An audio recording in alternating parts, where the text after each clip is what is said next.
Hello fellow gardeners, and welcome back to the Humus Heritage. Today we're exploring something truly extraordinary that's been hiding in plain sight throughout your garden beds, pathways, and neglected corners. We're talking about transforming those so-called weeds and excess grass clippings into a potent, living fertilizer that can revolutionize your soil health and supercharge your harvests. Fermented weed tea represents something fundamentally different from your standard compost tea or even quick steeping plant extracts. This is a living biological powerhouse created through anaerobic fermentation that breaks down fresh plant matter into a nutrient-dense slurry, teeming with beneficial microorganisms, enzymes, and readily available minerals. Unlike compost, which requires months of processing and primarily builds soil structure, fermented plant tea delivers an immediate nutritional punch while simultaneously inoculating your soil with active biological life. The beauty of this technique really lies in its inclusivity. We're not just talking about the usual suspects like comfrey or nettle, though these are certainly excellent choices. Common dandelions that most people spend hours yanking from their lawns are packed with deep-mined minerals drawn up from subsoil layers your garden plants just can't access. Amaranth, often dismissed as a troublesome weed, actually contains remarkable levels of nitrogen and trace elements. Fresh grass clippings, chickweed, plantain, lamb's quarters, and even those vigorous dock plants all contribute their unique nutritional signatures to your brew. Each plant species accumulates different mineral profiles based on its particular biological needs, and when fermented together, they create a comprehensive nutritional matrix that synthetic fertilizers simply cannot replicate. What makes this approach particularly powerful is its deep historical roots. Before the Industrial Revolution, standardized agriculture and the petrochemical industry convinced us we needed bagged fertilizers, farmers across cultures understood the value of fermented plant materials. From Korean natural farming techniques to European peasant gardening traditions, fermenting plant matter to feed crops was common knowledge. This wisdom was systematically suppressed and forgotten as agricultural colleges became funded by chemical companies that had a vested interest in selling synthetic inputs, rather than teaching free, regenerative methods. The story of why fermented weed tea disappeared from mainstream gardening advice is a fascinating lesson in how industrial agriculture shaped our collective understanding of soil fertility. As chemical companies sought markets for nitrogen compounds developed for wartime explosives, they needed to convince farmers that natural fertility systems were primitive and inefficient. The narrative became clear: modern agriculture required modern inputs. Localized, knowledge-intensive practices like fermenting garden plants couldn't be bottled, branded, and sold at scale, so they were dismissed as folklore rather than recognized as sophisticated biological science. The stigma attached to common garden plants really played right into this narrative. When dandelions, plantain, and dock became classified as weeds instead of being seen as useful plants, their potential as fertility resources just, vanished from our collective consciousness.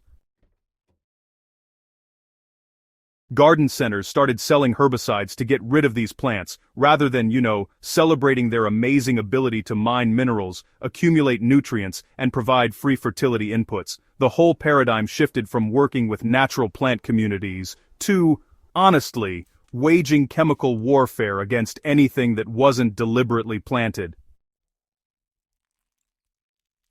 What we're really witnessing here is a pretty profound misunderstanding of ecological function. Those plants growing vigorously in your garden without invitation aren't pests or problems. They're biological miners, soil builders, and indicators of specific conditions. When you ferment them into tea, you're essentially harvesting the work they've already done, concentrating their accumulated nutrients and beneficial compounds into a form your garden plants can immediately access and utilize. Creating fermented weed tea requires minimal equipment but rewards attention to detail. Start by gathering your plant material in the early morning when nutrient and moisture content is highest. Focus on healthy, vigorous growth and avoid anything showing signs of disease or heavy pest damage. Pesticide-free material is absolutely essential since you're creating a concentrated extract. Your container should be plastic or glass, as metal can react with the fermentation acids.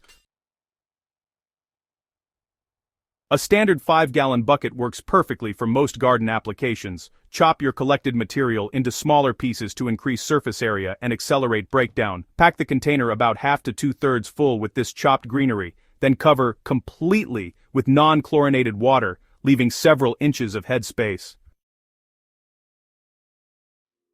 If you're using municipal tap water, let it sit exposed to air for at least 24 hours beforehand to allow chlorine to evaporate, as chlorine will inhibit the beneficial microorganisms you're trying to cultivate. Rainwater or pond water works beautifully without this waiting period. To kickstart fermentation, add a handful of active compost or a tablespoon of molasses. These additions introduce beneficial microbes and provide simple sugars that feed the fermentation process. Okay, so now you'll want to cover your container loosely with a breathable material like cloth or mesh and just secure it with some string. This, lets fermentation gases escape while still keeping debris and insects out. Make sure to position your container in a shaded outdoor spot, away from your living spaces, because the fermentation process gives off some pretty strong odors that, while totally natural, aren't exactly pleasant. It's important to stir your brew every few days. This introduces oxygen and, helps ensure even decomposition. The fermentation timeline can vary depending on temperature, but it usually takes anywhere from 2 to 4 weeks. If it's warmer, the process speeds up quite a bit.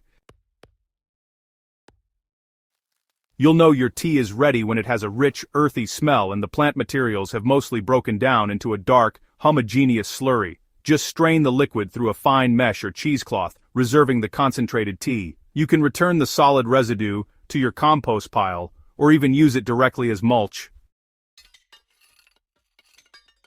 Alright folks, it's crucial to remember, never apply fermented weed tea at full strength.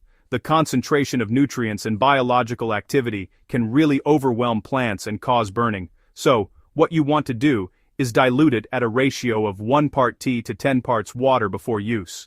This diluted solution can be applied as a soil drench around plant roots or as a foliar spray for leaf absorption. Now, when you're spraying foliage, it's best to apply during early morning or late afternoon. This helps prevent leaf scorch and maximizes absorption. Regular applications every 2 to 4 weeks throughout the growing season will provide consistent nutrition and biological enhancement. The results, honestly, speak volumes about the power of this approach. Root systems develop with remarkable vigor, creating extensive networks that improve drought resistance and nutrient uptake. The diverse microbial community introduced through fermented tea establishes a protective shield around your plants. It outcompetes pathogenic organisms and produces compounds that naturally suppress pests and diseases. This isn't chemical warfare, it's biological balance, creating genuine plant immunity. The economic and environmental case for fermented weed tea is actually really compelling. By transforming garden waste into premium fertility inputs, you're not just eliminating disposal problems, but you're also creating something that's honestly more valuable than anything you'd find at garden centers.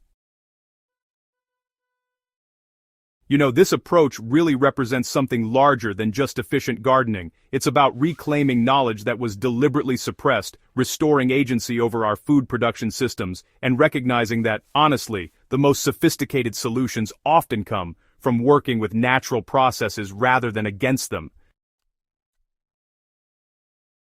Your garden, well, it becomes a classroom for understanding soil biology, plant relationships, and regenerative principles that can scale from backyard beds all the way to entire farming operations. If this resonates with you, I encourage you to go ahead and start your first batch this week, document your results, experiment with different plant combinations, and, share your experiences. Subscribe to the Humus Heritage for more suppressed gardening wisdom and share this video with anyone who's ready to transform their garden waste into liquid gold. Together, we're building a community that understands true fertility comes not from bags and bottles, but from the living systems we nurture beneath our feet.